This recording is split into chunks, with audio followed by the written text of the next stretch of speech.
Hey there, guys and girls. How's it going today? Today is core day, and I think it's a day late. I meant to upload core day yesterday. Um, well, I should say I meant to do core day yesterday, but my left elbow has been kind of bothering me. I think I've been getting some tendonitis in there, or in other words, the connective tissues have been a little bit irritated. Um, Particularly when I'm doing any kind of pushing with that left arm. And in my opinion, what I think has caused that is the slow muscle up practice I've been doing. Particularly right when you're coming down from the top in those slow muscle up attempts. Right when you get in the heart of the transition, or right in the middle of the transition, when your elbows are bent the most, that just puts extraordinary amounts of leverage on your connective tissues. Thankfully everything stays together, but your body will, of course, send you some notifications, so to say. Your body will give you some red flags that say, hey, you need to take it a little bit easy. I need some time to recover from what you're doing. And that comes in the form of a little bit of irritation, a little bit of, mild pain and sensitivity. But it's just important that we listen to our bodies and we don't try to push them too hard, because, we can get injured. You can get significant injuries that really delay our progress in calisthenics, and will really also spill over into our day-to-day lives, depending on what we do. But anyways, long story short, that was why I did not do core day yesterday, and why I am doing core day today. Also, following up on that, I'm still going to train slow muscle up, but I'm probably going to take that, that part of that transition I was talking about. Probably going to take that a little bit easier, probably try to get through that a little bit quicker, where I'm not putting so much pressure on my elbows, those tendons in my elbow, for a while, just to give them a chance to adapt. And then we'll try to slow it back down again and see how that goes. Today was, I think, is around 60 degrees Fahrenheit, maybe 10 to 12 degrees Celsius.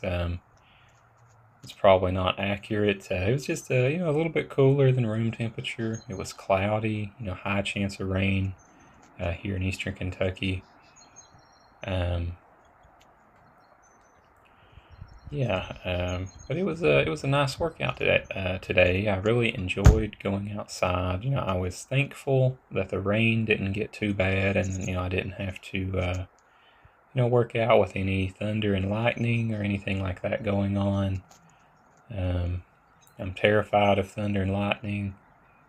At least in the aspect of, I don't want to be outside in an open area, holding something up like myself to the sky to be something that could potentially be struck with lightning. The thought of that terrifies me. So anytime I see thunder and lightning, I'm out of there. But thankfully, I didn't have to face that today. And, it did rain just a tiny little bit right at the beginning of my workout. I think you'll see me in one of these clips. I point up to show that it's raining.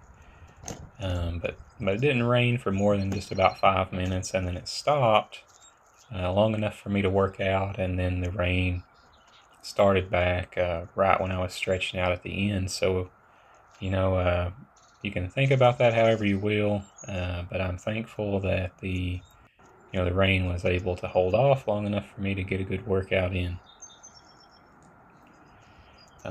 Here I'm doing the pull day specific warm-up, just kind of stretching everything out, all those pulling muscles, trying to get them in gear. I'm saying, hey, heads up, wake up and get in the mood to do some pulling. really focusing those one-arm pulling techniques, especially given how I had so much shoulder irritation. But thankfully, that is also starting to get a lot better. I'm starting to get a lot stronger in both shoulders. And I think a lot of that comes down to me doing this exercise that you see right there. Just practicing that technique of engaging the scapula first.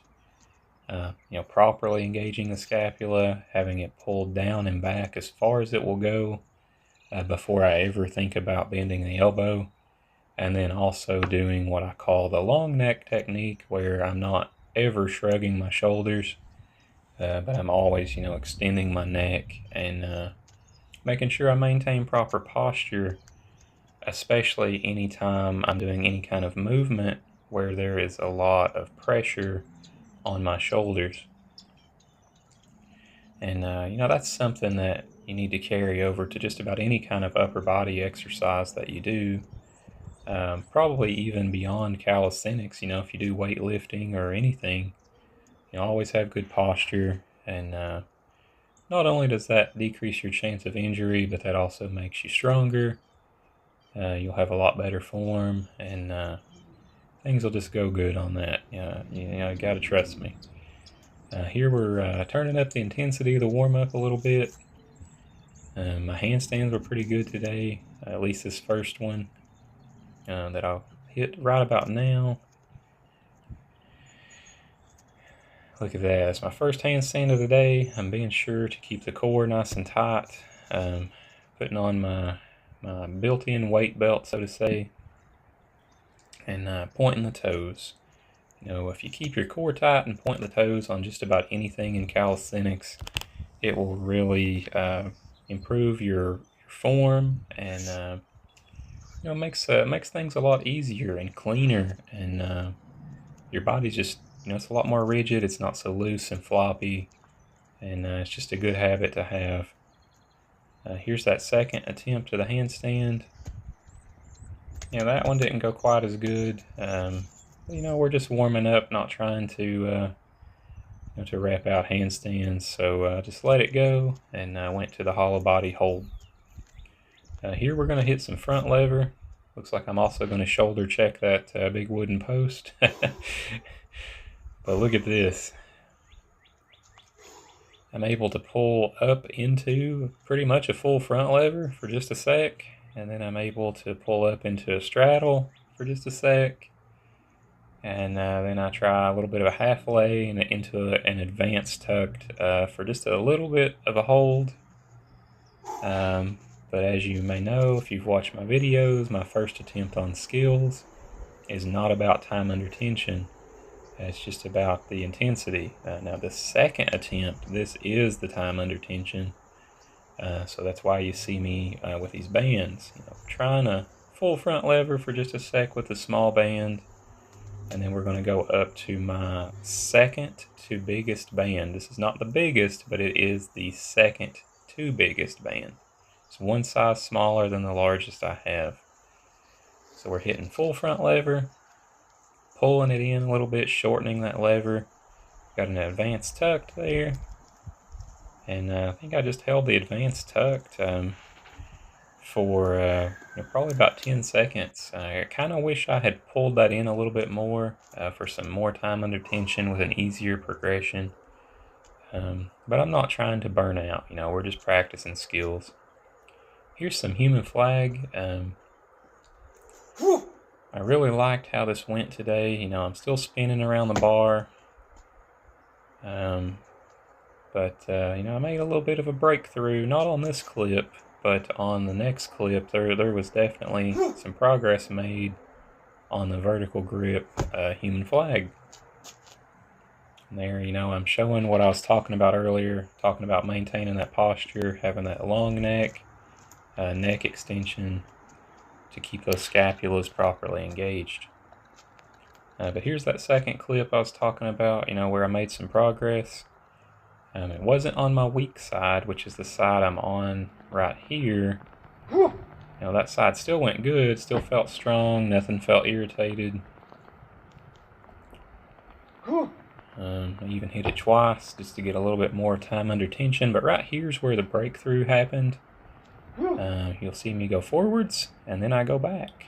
So today I unlocked the tiniest little bit of progress on the vertical grip human flag. I was able, see there I'm showing it's starting to rain, but today I was able to unlock the ability on the vertical grip human flag to switch directions that my body is swinging. And that may not sound like a lot at first thought, but if I can unlock the ability to switch directions while I'm up there, that means that with some practice, I really believe I'll be able to unlock the ability to find the sweet spot right in the middle where I can maintain my balance and not swing either way. Is my thought process on that. You got to appreciate every little bit of progress you can make, even if it is something as small as that. Take what you're given and run with it. But here we're getting into the working sets. If you'll notice, I left this clip a little bit longer so that you could see how I was breathing there before I started this set.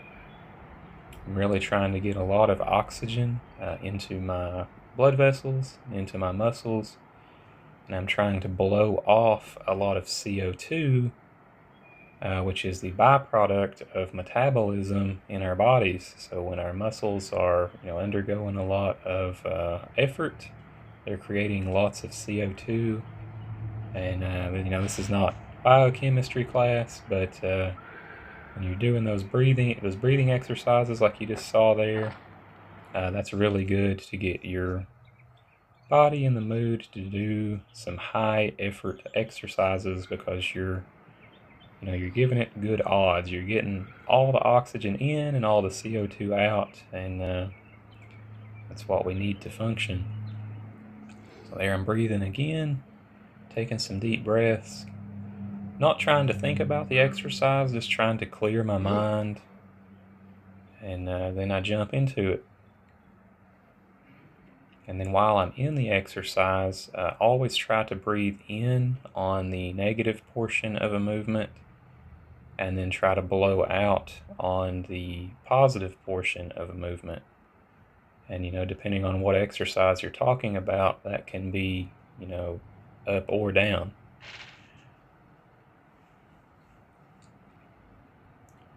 And the thought process behind that is when you're contracting your muscles, your diaphragm can contract as well. When your diaphragm contracts, I believe, is when you breathe in. Yes.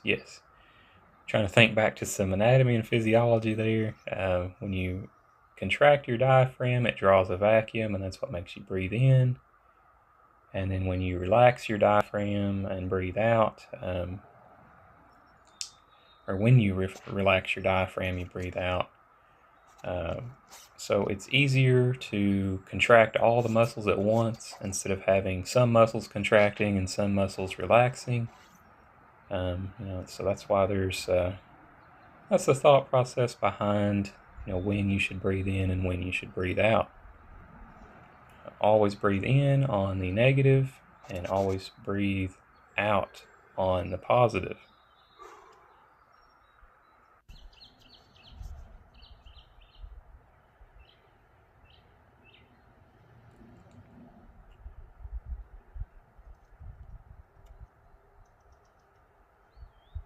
Here I'm doing some 45-degree flags, and on this one, on the second attempt, I thought I was going to try bending the legs a little bit and try really pulling my whole body up towards the top arm.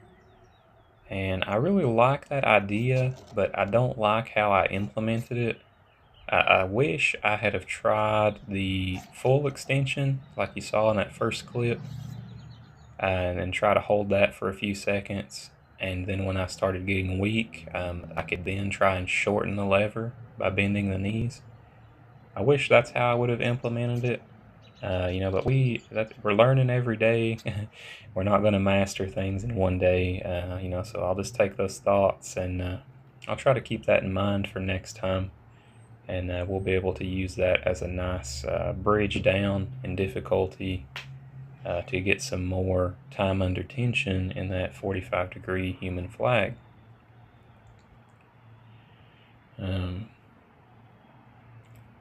Here we're doing some back extension. And I apologize when I was talking about the when to breathe in and when to breathe out, if I made that confusing. I may have confused myself, but just to keep it simple, like I was saying, always breathe in on the negative portion of any exercise, and breathe out with some force, explode. Even yell on the exhalation, or just blow out hard on the positive movements is what I'm getting at, and that will really make you feel a lot stronger. Give it a few tries. You don't have to yell to the top of your lungs if you're in a public gym, but just blow out with some force on those positive movements. And I think you'll really feel a difference. Another thing here, watching myself do this, and I was also thinking about it while I was doing it, I'm really pointing the toes, and I think I mentioned this earlier towards the beginning of the workout, beginning of the video. Having your core tight and pointing your toes, and that makes your legs rigid. That applies to so many things in calisthenics, and that really helps to clean up your form. Even on things like this, on these back extensions, it even helps here. So if you're not doing that, that's something to definitely try and keep in mind, including myself. Sometimes I forget to do that. Sometimes I get distracted thinking about other things, and we always got to keep these little subtle details in mind, because these little subtle details I was really feeling that.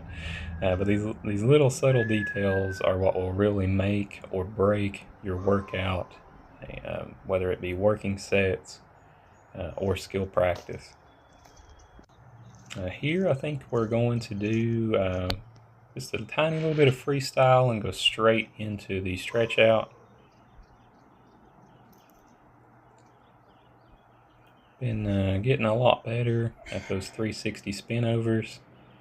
So much so that today I decided I would do that instead of just a pullover to start my stretch out at the end of the workout. And you can see there I was giving a thumbs up. I feel like this is a really fun skill to practice. I don't feel like it requires a whole lot of strength. You just have to really think about physics, and I understand, not everybody is a physics person, and that's okay. But just to keep it simple, when you're up there on top of that bar, you got a little bit of belly fat, but when you're up there on top of that bar, just crunch in real fast, bring everything in close to the bar, your upper body, your legs. The tighter you can get everything to the bar when you do that spin, the faster you will spin, and the easier it is to get around the bar. My body weight has went up a bit. I've been eating probably a little more than I should have. I only eat one meal a day in the evening, but I've been having some ice cream and some brownies, and we went out and ate some Italian once, and I've been getting a little lazy on my diet, to say the least, but we're not trying to set world records here. We're just having fun and enjoying life. But I will try to clean up my diet a little bit more soon to see if I can lose some body fat. But that's all I have for today. Hopefully you guys learned something by watching me, or hopefully I bring out some positivity somehow. Thank you for watching, and take care, guys. Have a nice day. Bye-bye.